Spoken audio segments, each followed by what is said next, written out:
Kaya naman nung magkasagutan silang dalawa, ipinangako niya sa kanyang sarili na ito na rin ang huli nilang pag-aaway. Subalit makalipas ang ilang araw matapos ang insidente, tila bang naging malupit na yon sa kanilang kapwa. Araw-araw itong galit at kapag may nakikita itong taong dumaraan sa kanilang bahay, agad niya yung minamarkahan. Kinagabihan, itutuon ito ang kanyang atensyon sa paglalaro sa buhay ng kanyang biktima. At kapag nasa maayos ang pag-iisip nito, nilalapatan lang nito ng malubhang lagnat ang kanyang biktima. Ngunit kapag ito'y may galit sa kanyang puso, binabalda nito ang taong kanyang pinaglalaruan. Dahil sa ganoong pangyayari, unti-unting lumaganap ang salot sa kanilang lugar. Marami ang nawasak na pamilya dahil sa ginagawa ng kanyang asawa, hanggang sa kalaunan nagkaroon na ng mga haka-haka ang mga tao ukol sa kanila. Hindi man ito napatunayan pero marami ang nagalit buhat sa mga masasamang sinasabi ng kanyang asawa ukol sa mga taong namatay. Ayon sa kanya, di siya nagkulang sa paalala, pero ang problema, hindi ito marunong makinig. Mas inuuna pa nitong gawin ng mga hilig niya kaysa maging payapa kasama siya. Wala namang ibang hinahangad noon si Rodante kundi ang katahimikan ng kanilang mga buhay. At dahil sa hindi naman niya yun mapagsabihan, pinili niyang hayaan ito sa mga bagay na nais nitong gawin hanggang sa dito na nagsimulang sumiklab ang gulo. Unang lumusob sa kanila ang mga pamilya ng biktima, kaya naman walang nagawa itong si Rodante kundi ipagtanggol ang kanyang asawa. Habang nakikipag-usap, kalmado lang namang naghihintay sa loob ng bahay itong si Tavia. Wala itong ginawa na kahit na ano. Naanimoy na kasi siguro ito na walang mangyayari sa kanya. Subalit, pagkaraan lang ng ilang minuto, hindi na napigilan ni Rodante ang galit ng taong bayan. Kaya naman nang maitulak siya nito papalayo sa bahay nila, wala siyang nagawa kundi pagmasdan kung papaano nito sunugin ang kanilang tahanan. Segundo lang ang dumaan bago ito tuluyang lamunin na nagngangalit na apoy. Sinubukan pa noong lumabas ng kanyang asawa pero dahil sa pagtulak at pagbato dito ng mga tao, tuluyan na rin yung naiwan sa loob. Kalaunan, tanging sigaw na lamang nito ang kanyang narinig bago bumalik sa katahimikan ang buong paligid. Nang mapagtanto naman ng mga taga-baryo na patay na ito, nagmamadali naman yung umalis. Bawat isa, hindi nagpakita ng awa para sa kanyang asawa. At sa halip na humingi yun ng tawad, pinagmumura pa siya nito kasama ng asawa niyang namatay. Hindi katanggap-tanggap ang ganoong sitwasyon. Yun nga lang, wala rin naman siyang magagawa. Kinagabihan, nang tuluyan na itong maapula, bumalik siya rito para kunin ang labi ng kanyang asawa. Halos wala nang matira roon pinuno, pero kahit papaano meron pa naman siyang naisalba. At nang mailigpit na niya ang mga buto, dinala niya yon sa kubo kung saan pansamantala siyang nanuluyan.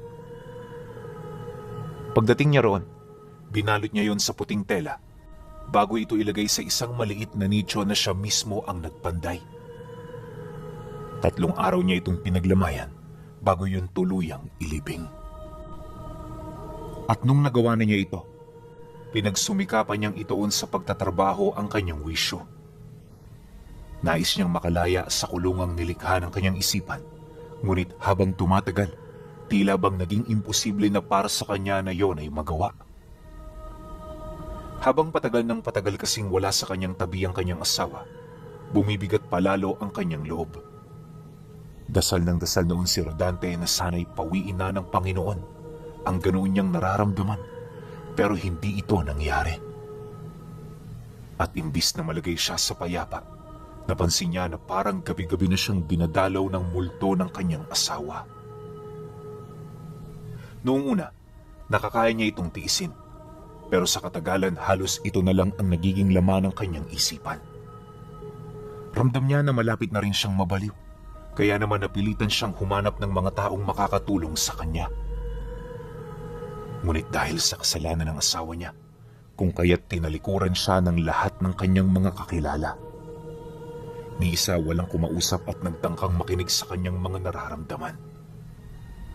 Bagay na naging daan upang sarilinin niya ang kalbaryo ng buhay niya. At pagkaraan ng ilang araw, sa kauna-unahang pagkakataon, ginambala na siya ng asawa niya. Ayon sa kanya, na sa loob ng 2 gabi, paulit-ulit niya itong naririnig na umiiyak sa labas ng kubo kung saan siya nakatira. Inuudyukan din siya nito na kunin ang bukong-bukong ng tuhod na kanyang inilibing para gawin umanong mutya. Dagdag pa ng kanyang asawa na sa pamamagitan ng parte ng katawan nitong ibinibigay sa kanya, muli silang magkakasama. Isang bagay lang din ang hangad nitong mangyari at ito'y walang iba kundi ang makapaghiganti. Naniniwala si Tavia na gagawin niya ng kanyang asawa, kaya nagpasya siyang gamitin ang natitira niyang lakas upang dito ay makapagparamdam. Nang marinig naman ni Rodante ang lahat ng iyon, unti-unti siyang binalot ng pagkalito. Halos hindi niya kasi mawari kung ano bang parte ng kanyang kaisipan ng kanya pang paniniwalaan. Anya, may parte ng utak niya na nagsisinungaling sa kanyang mga nakikita, pero kapag nakakaharap naman niya ang kanyang asawa, nawawala yun bigla. At pagkaraan ng 1 linggo, naging diretso na ang kanyang paniniwala. Alam ni Rodante na hindi ito bunga ng kanyang imahinasyon, kaya naman lahat ng sinabi ng kanyang asawa sinunod niya. At sa pagsapit ng kabilugan ng buwan, muli niyang inahon sa lupa ang naaagnas nitong katawan. Pagkuha niya ng mutyang tinutukoy nito, 7 araw niya itong binabad sa langis na may uling bago butasan at lagyan ng kwintas. Kahit malaki ang bagay na yan, di niya ito ipinapakita kung kani-kanino. Matapos niya may isa katuparan ang hiling nito, dito niya na dahan-dahang sinunod ang iba pa nitong bilin. Ayon kay Rodante, na sa mga sandaling yun, iisang bagay lang ang kanyang rason kung bakit niya yun pinaunlakan. At ito ay walang iba, kundi ang pagnanais niya na muli silang magkasama. Kahit kasi napakasama ng asawa niya, hindi niya may pagkakaila na minahal niya ito ng buong buo. At ngayong wala na ito, nakahanda siyang gawin ng lahat para lamang ito ay maibalik sa kanyang piling. Alam ni Rodante na isang pagkakamali ang ganoong kahilingan, ngunit aminado siya na ito lang ang paraan para magkaroon ng kapayapaan ang kanyang kaluluwa. Magmula rin kasi noong nakuha niya ang mutya, palagi nang nagpapakita sa kanya ang kanyang asawa. Marami na rin itong ibinubulong. Na kesyo mabubuhay itong muli, bubuuin ito ang nasira nilang pamilya at magpapakalayo-layo na sila sa lugar na yon. Bagay na siya namang kanyang pinanghawakan. Kalaunan, buhat sa mga ritual at pagdarasal na patuloy niyang ginagawa, nararamdaman niya na parang binabago na nito ang kanyang kamalayan.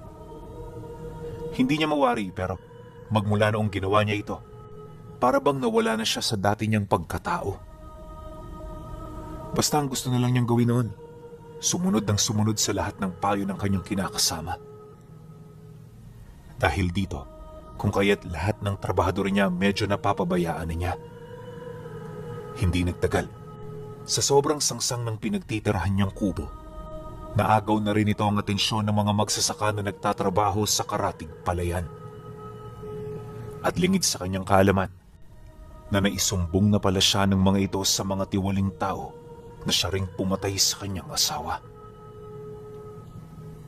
Isang gabi, habang tahimik siyang nagdarasal sa madilim na altar, may mga tao siyang narinig na nag-uusap-usap sa labas. Bulungan lang ang ginagawa ng mga ito, pero napakalinaw ng mga katagang pumapasok sa kanyang tenga. Paunti-unti, dito na nagsimulang mag-angil si Rodante at nang masipat niya na lumalagablab na ang dingding, hindi siya nagdalawang isip na magwala. Bitbit ang tabak na panggapas, buong puwersa niyang binangga ang dingding ng kubo hanggang sa masira na niya ito.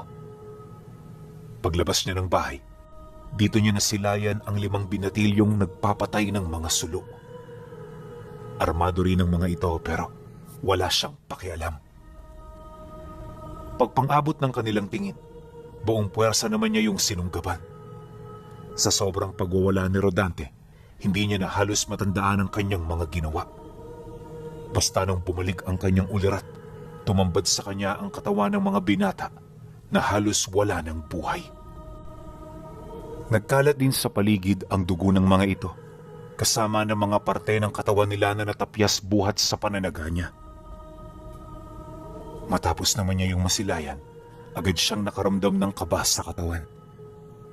Kaya naman pag tinunang kanyang kaisipan, hindi na siya nagsayang ng oras para tumakbo. Sa loob ng 1 buwan, marami na siyang lugar na pinuntahan kung saan lahat ito di rin siya nagtatagal. Binago na rin niya ang kanyang pangalan, maging ang kanyang wangis at pinagmulan. Ngunit sa kabila nito, hindi pa rin yun sapat upang hindi siya tigilan ng mga taong nagmamahal sa mga binatilyong kanyang pinatay. Maraming isinakripisyo si Rodante para matakasan ang kasalanang ginawa niya, ngunit sa bandang huli, natuntun din siya ng mga ito.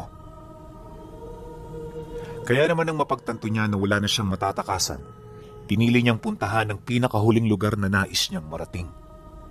At ito ay walang iba, kundi ang malawak na kagubatang minsang pinangasuhan nila ng kanyang asawa. Bukod sa marami sila roong alaala, dito rin nahubog ang pagmamahala nilang dalawa.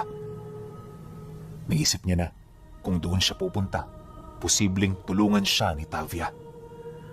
Nabanggit kasi noon ng kanyang asawa na mas malakas ang kaluluwa nito sa mga lugar na madalas nilang puntahan. Kaya naman habang wala pa ang kanyang mga kalaban, minabuti niyang gumawa ng matutuluyan. Nga pala pinuno, sa mga panahong yun kumakain na ng hilaw na karne ng hayop itong si Rodante. Isa kasi ito sa rebuelta ng kanyang mutya at paraan ito upang mapanatili yung buhay at may bisa. Noong una medyo nandidiri pa siya sa ganoong pagkain, pero sa katagalan, nakasanayan na rin niya. At alam niyo ba, kapag kumakain ka ng hilaw na karne ng hayop, mas matagal kang makakaramdam ng gutom? Yun nga lang, wala siyang ideya sa magiging epekto nito kapag ang kumain dito ay isang ordinaryong tao. Dagdag pa niya na, kahit gano'n na siya mariin niyang ipinaglilinaw na hindi siya aswang. Malayong-malayo siya sa mga ganoong uri ng nilalang at kailanman hindi niya pinangarap na maging ganon. Kaya lang naman siya nagiging weirdo ay dahil sa tangan-tangan niyang mutya. Pagsapit ng gabi noong mismong araw, hindi pa gaanong kaperpekto ang bahay na kanyang ginawa. May mga butas pa ito sa dingding, pero sapat na ang bubong nito upang magkaroon siya ng masisilungan sa gabi. Nakapikit man ang mata at akalain mong malalim na ang pagkatulog, patuloy pa rin umiikot sa lugar ang kanyang kamalayan. Kaya naman konting kaluskos lang, agad siyang magigising para ipagtanggol ang kanyang sarili laban sa mga kalaban. Dahil dito, kung kaya't nagagawa niyang makapagpahinga at mabantayan ng maayos ang sarili niya. Bandang 9:00 ng gabi, bahagyang napamulat noon si Rodante nang may marinig siyang kakaibang huni. Alam niya na hindi ito hayop, kaya nang marinig niya ito, di na siya nakapagpahinga ng maayos. Gayunpaman, pilit niyang pinakalma ang kanyang sarili at hanggat maaari hindi siya gumawa ng mga hindi inaasahang galaw. Nasisiguro niya kasi na mararamdaman ito ng mga nilalang na siya namang maaaring maging daan upang hindi na ito lumapit sa kanyang kinaroroonan. Maya-maya pa, dito niya na narinig ang paglapag ng 2 dambuhalang ibon sa ginawa niyang bakuran. Pagramdam niya sa mga itong naglalakad na papalapit, kampante naman siyang umupo sabay titig sa mga ito. At ano ang binabalak ninyo? Wika ni Rodante habang unti-unting binabalot ng maitim na presensya. Nang maramdaman naman yon ng mga nilalang, Bigla itong napahinto sa pag-usad. Kaswal din siya nitong tinitigan na animoy wala itong binabalak na masama. Ilang segundo pa ang lumipas. Nilamon ng apoy ang mga anyo nila kasabay ng paglitaw ng wangis na tao nitong itsura. Sa isang kisap mata, bumungad sa kanya ang matandang lalaki at matandang babae na uugod-ugod na. Sa estado ng mga ito, mukhang hindi malabo na yun ay mag-asawa, kaya naman ang masipat niya ang dalawa, minabuti niyang ibaba na rin ang armas na kanyang hawak. Sa puntong yun kasi, napagtanto niya na hindi yun pumunta para siya ay paslangin, bagkus pumunta ang mga ito para makipag-usap. Ano man ang pakay nito sa kanya, naniniwala siya na meron itong kaugnayan sa mutya na kanyang tangan. Pagharap naman nilang tatlo, kaswal siyang naupo sa dulong bahagi ng kanyang kubo. Kalmado rin niyang pinagmasdan ng dalawa nang walang kahit na anong bahid ng pagkasindak at takot sa muka. Maya-maya pa, nang masipat naman ng mga ito ang kanyang katapangan, dito na nagsimulang humagigik ang matandang lalaki. Pagpang-abot ng kanilang tingin, agad yung nagwika sa kanya ng,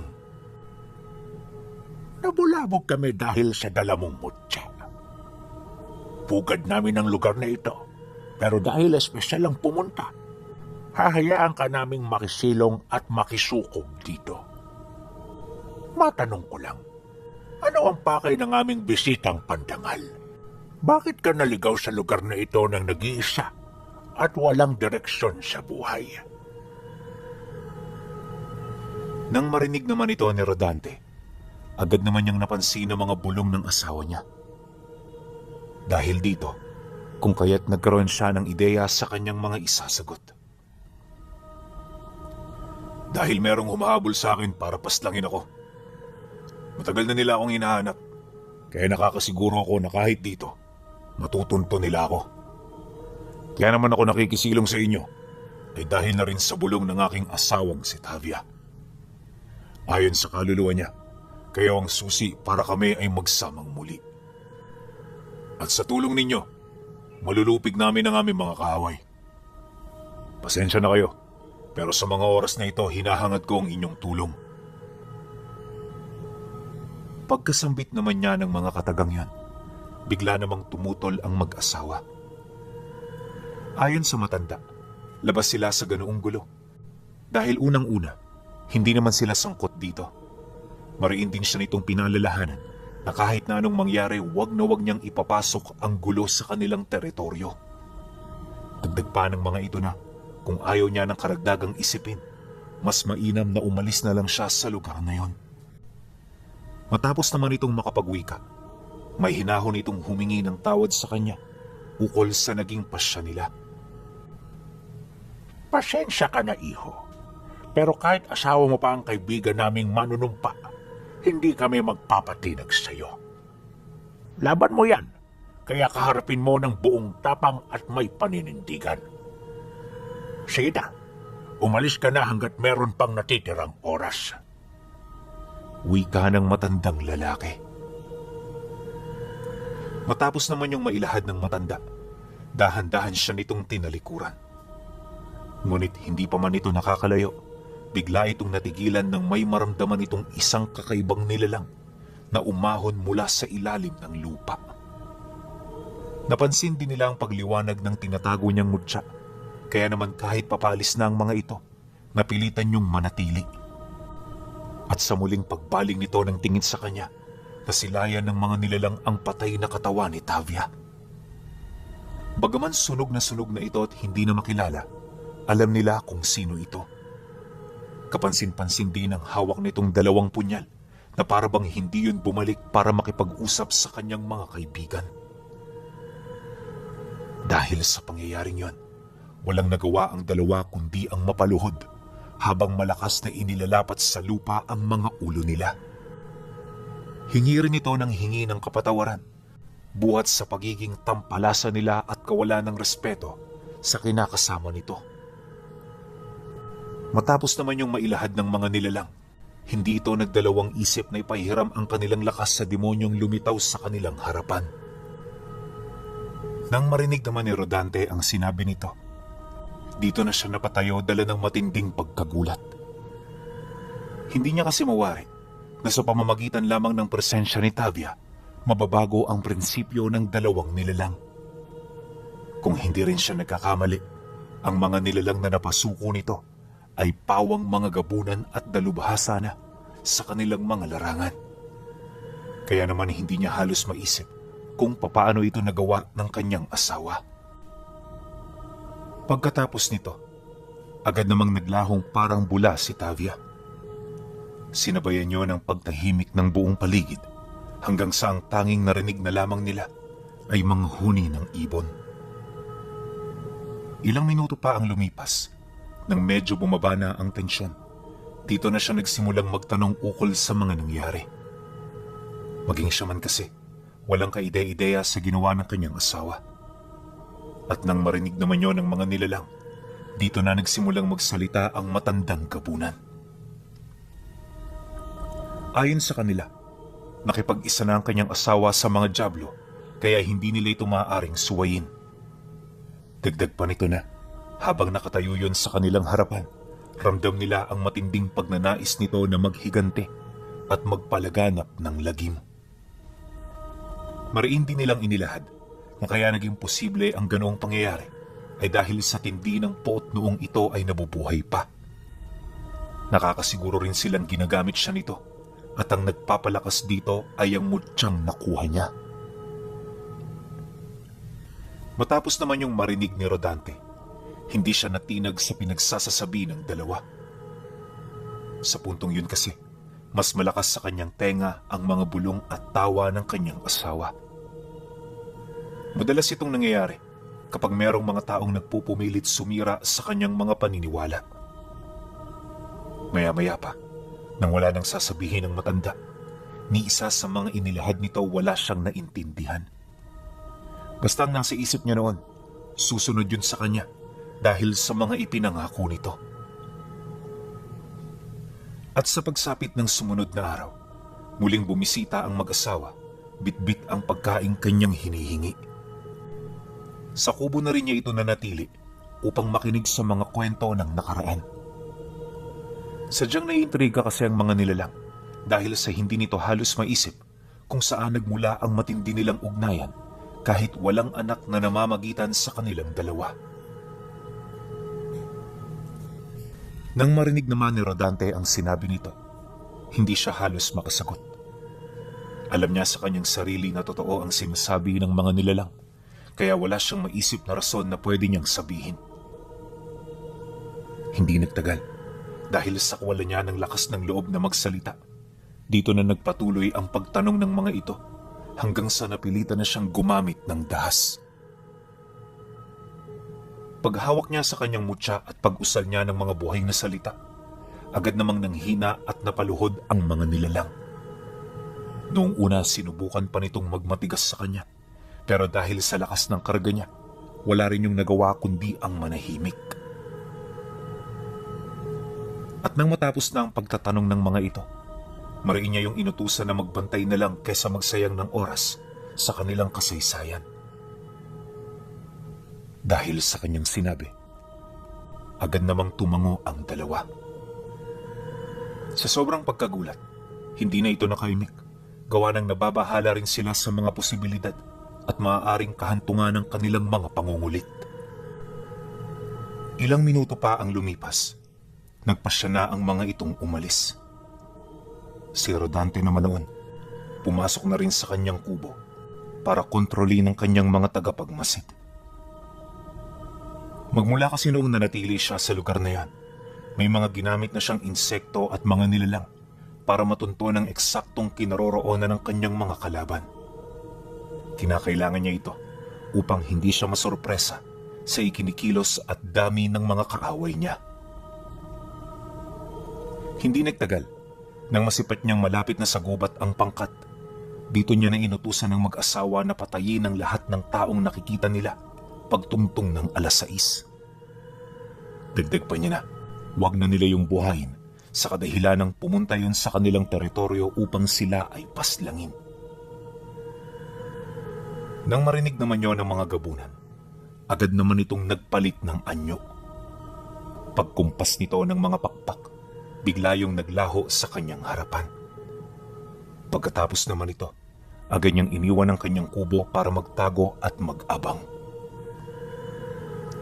2 oras din siya noong matyagang naghintay bago niya nakita ang pagdating ng grupo. Pagsilay naman niya sa mga sulo nito, hindi niya maiwasang mapangisi dahil sa isip-isip niya, ito na ang katapusan ng mga kalaban niya.